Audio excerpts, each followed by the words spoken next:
Christopher Nolan की the dark night trilogy ये सिर्फ एक सुपर हीरो की कहानी नहीं है। नहीं, ये उससे कहीं ज्यादा गहरी है। ये डर, न्याय और बलिदान की एक मॉडर्न कहानी है। तो चलिए इस कहानी की परतों को एक एक करके खोलते हैं और समझते हैं कि एक हीरो आखिर बनता कैसे है। और यही सवाल कि हीरो कौन बनता है, इस पूरी ट्रिलॉजी की कह सकते हैं आत्मा है। ये हमें सोचने पर मजबूर कर देता है कि क्या हीरो पैदा होते हैं या फिर हालात उन्हें बनाते हैं। कहानी की शुरुआत होती है ब्रूस वेन के बचपन के दो बहुत गहरे जख्मों से। पहला जख्म जब वो एक कुएं में गिर जाता है और चमगादड़ों का डर उसके दिल में घर कर जाता है, और दूसरा जब वो अपनी आंखों के सामने अपने माता पिता को एक चोर के हाथों मरते हुए देखता है। जानते हैं, यही दो घटनाएं उसे उस रास्ते पर ले जाती हैं जो उसे आगे चलकर बैटमैन बनाएगा। तो न्याय की इसी तलाश में ब्रूस वेन दुनिया भर में भटकता है। वो अपराधियों के दिमाग को समझना चाहता है, और ये सफर उसे ले जाता है लीग ऑफ शैडोज तक। वहां उसकी मुलाकात होती है ड्यूकार्ड नाम के एक रहस्यमय शख्स से, जो उसे सिर्फ लड़ना ही नहीं सिखाता बल्कि अपने सबसे बड़े डर का सामना करना भी सिखाता है। तो पहली फिल्म बैटमैन बिगिंस असल में ब्रूस की अपने अंदर के राक्षसों से लड़ाई की कहानी है। ये कहानी है उसके डर पर काबू पाने की, और फिर उसी डर को अपनी सबसे बड़ी ताकत, एक सिंबल में बदलने की। देखिए, ब्रूस का ये जो ट्रांसफॉर्मेशन है ना, ये 3 बहुत ज़रूरी स्टेप्स में होता है। पहले वो अपने अतीत के उस भयानक डर का सामना करता है, फिर वो उसी डर के साथ ट्रेनिंग करता है, लीग ऑफ शैडोज में लड़ाई और मेंटल डिसिप्लिन सीखता है, और आखिर में वो खुद डर का एक प्रतीक बन जाता है, एक ऐसा हथियार जिसे वो अपराधियों के खिलाफ इस्तेमाल करता है। जब वो गॉथम लौटता है तो बैटमैन, एल्फ्रेड, लूसियस फॉक्स और जिम गॉर्डन की मदद से स्केयरक्रो और असली रास अल गुल का सामना करता है। फिल्म के क्लाइमैक्स में वो रास अल गुल के उस खतरनाक प्लान को नाकाम कर देता है जिसमें वो एक जहरीली गैस और माइक्रोवेव एमिटर से पूरे शहर को तबाह करना चाहता था। अब आती है दूसरी परीक्षा, और शायद सबसे मुश्किल परीक्षा। ये है सिद्धांतों की परीक्षा। ये कोई फिजिकल लड़ाई नहीं है, ये एक आइडियोलॉजिकल लड़ाई है। एक ऐसे दुश्मन के खिलाफ जो बैटमैन के हर उसूल को, हर विश्वास को तोड़ना चाहता है। और वो दुश्मन है द जोकर। जोकर सिर्फ एक क्रिमिनल नहीं है, वो तो कैओस यानी अराजकता की एक आइडियोलॉजी है। एक ऐसी ताकत जो बैटमैन के ऑर्डर और जस्टिस के सिद्धांतों को जड़ से हिला देना चाहती है। उसका मकसद सिर्फ एक है, ये साबित करना कि हर कोई, यहाँ तक कि गॉथम का व्हाइट नाइट भी, टूट सकता है। जोकर बैटमैन को एक ऐसी सिचुएशन में फंसा देता है जिसका कोई सही जवाब ही नहीं है। एक तरफ है रेचल डॉस, जिसे ब्रूस वेन प्यार करता है, दूसरी तरफ है हार्वी डेंट, जो गॉथम की उम्मीद का प्रतीक है। और इस बेरहम खेल को और भी खतरनाक बनाने के लिए वो पत्ते बदल देता है। नतीजा, बैटमैन पहुंचता है हार्वी को बचाने, और रेचल की मौत हो जाती है।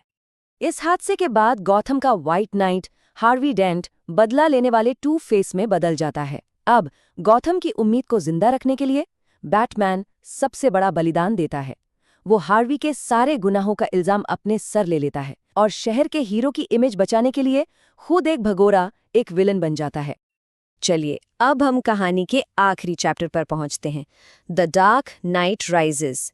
यहाँ बैटमैन को अपनी सबसे बड़ी चुनौती का सामना करना है, एक ऐसी चुनौती जो उसे फिजिकली और मेंटली दोनों तरह से तोड़ देगी। कहानी 8 साल आगे बढ़ती है। डेंट एक्ट की वजह से गौतम में कहने को तो शांति है, पर यह शांति एक झूठ की बुनियाद पर टिकी है, और ब्रूस वेन, वो दुनिया की नज़रों से दूर अपने अतीत के बोझ तले दबकर एक गुमनाम जिंदगी जी रहा है। और तभी गौथम पर एक नया खतरा मंडराने लगता है, बेन, एक बहुत ही ताकतवर आतंकवादी और लीग ऑफ शैडोज का पुराना मेंबर। वो रास अल गुल के अधूरे काम को पूरा करने आया है, यानी गौथम को एक न्यूक्लियर डिवाइस से बंधक बनाकर तबाह कर देना। बेन बैटमैन को तोड़ देता है। ये ब्रूस वेन के सफर का सबसे अंधेरा मोड़ है। बेन उसे सिर्फ फिजिकली नहीं तोड़ता, बल्कि उसे द पिट नाम की एक कुएं जैसी जेल में कैद कर देता है, और वहां से वो अपने शहर गॉथम को अराजकता में डूबते हुए देखने के लिए मजबूर है। इसी बीच कहानी में एक नया किरदार आता है, मिरांडा टेट, वेन एंटरप्राइजेज की बोर्ड मेंबर, जो ब्रूस का भरोसा जीत लेती है। वो एक उम्मीद की किरण बनकर उभरती है, जो ब्रूस के न होने पर उसकी मदद करती है। लेकिन एक सवाल मन में आता है, क्या गौथम की तबाही के पीछे असली मास्टरमाइंड बेन ही है, या फिर पर्दे के पीछे से कोई और है जो ये सारे तार खींच रहा है? और यहीं पर कहानी का सबसे बड़ा ट्विस्ट सामने आता है। मिरांडा टेट असल में रास अल गुल की बेटी तालिया अल गुल है। जी हाँ, वो अपने पिता की मौत का बदला लेने आई है। और बेन, वो तो बस उसका रक्षक था, एक मोहरा। इसके बाद तो सब कुछ बहुत तेजी से होता है। ब्रूस उस नामुमकिन जेल द पिट से भाग निकलता है और एक तबाह हो चुके गौथम में वापस आता है। वो पुलिस को इकट्ठा करता है, आखिरी बार बेन का सामना करता है और आखिर में शहर को बचाने के लिए सबसे बड़ा बलिदान देता है। वो न्यूक्लियर बम को लेकर समुंदर के ऊपर उड़ जाता है। पर कहानी यहाँ खत्म नहीं होती, क्योंकि एक हीरो की विरासत कभी खत्म नहीं होती। बैटमैन का ये अंतिम बलिदान सिर्फ शहर को बचाना नहीं था, ये साबित करना था कि कोई भी हीरो बन सकता है। एक सिंबल, एक प्रतीक कभी नहीं मरता।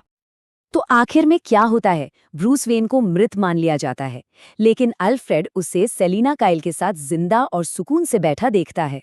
लूसियस फॉक्स को पता चलता है कि बैट प्लेन का ऑटो पायलट ठीक हो चुका था, और जॉन रॉबिन ब्लेक उसे बैट केव के कोऑर्डिनेट्स मिल जाते हैं, जो इस विरासत को आगे बढ़ाने के लिए पूरी तरह तैयार है। एक नई शुरुआत। और आखिर में ये ट्रिलॉजी हमें हमारे पहले सवाल का जवाब देती है। जैसा कि बैटमैन ने कहा था, एक हीरो कोई भी हो सकता है, यहाँ तक कि एक आदमी जो एक छोटे लड़के के कंधे पर कोट डालने जैसा आसान और सुकून देने वाला काम करता है, ताकि उसे पता चले कि दुनिया खत्म नहीं हुई है। हीरो बनने के लिए सुपर पावर्स की जरूरत नहीं होती, जरूरत होती है हिम्मत और करुणा की। और यही द डार्क नाइट ट्रिलॉजी की असली और अमर विरासत है।